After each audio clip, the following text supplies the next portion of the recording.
नमस्कारम. आज आहे चॅलेंजचा 6वा दिवस आणि आज आपण बनवतोय मक्याचं सॅलड. त्यासाठी इथे मी 2 कणसं घेतलीत. ती सोलून मस्त उकडून घ्यायची आहेत. नंतर इथे 50 ग्रॅम आईसबर्ग घेतलाय, तो बारीक चिरून घ्यायचे. एका शिमला मिरचीतल्या बिया काढून ती बारीक कट करून घेते. चौकोनी-चौकोनी कट करायचे. ईशा फाउंडेशनमध्ये कटिंगला खूप जास्त महत्त्व आहे. त्यामुळे सगळेच आपण जे प्रोडक्ट आहे ते बारीक-बारीक कट करून घेणार टोकणे-टोकळे.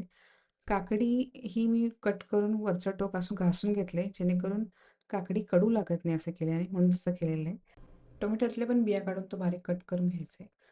आपण इथे पुदिना पाऊण वापरतोय बारीक चिरलेला.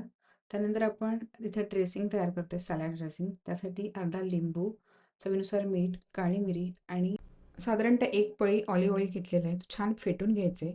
त्यानंतर सगळे कटिंग केलेले पदार्थ आपण एकत्र करणार आहोत. त्याच्यामध्ये आपण कट केलेले ब्लॅक ऑलिव्हज 10 ते 12 घालणार आहोत.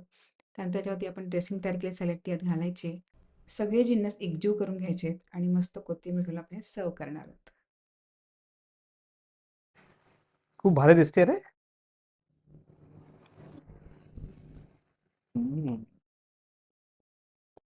नाईस नाईस, खूप भारी. एकदम हेल्दी आणि टेस्टी डिश आहे. तुम्ही पण ट्राय करा, आवडेल नक्की तुम्हाला. आणि चॅनलला लाईक करा, शेअर करा, सबस्क्राईब करा. पुन्हा भेटू मे बी 7व्या 8व्या व्हिडिओला. 7व्या व्हिडिओला.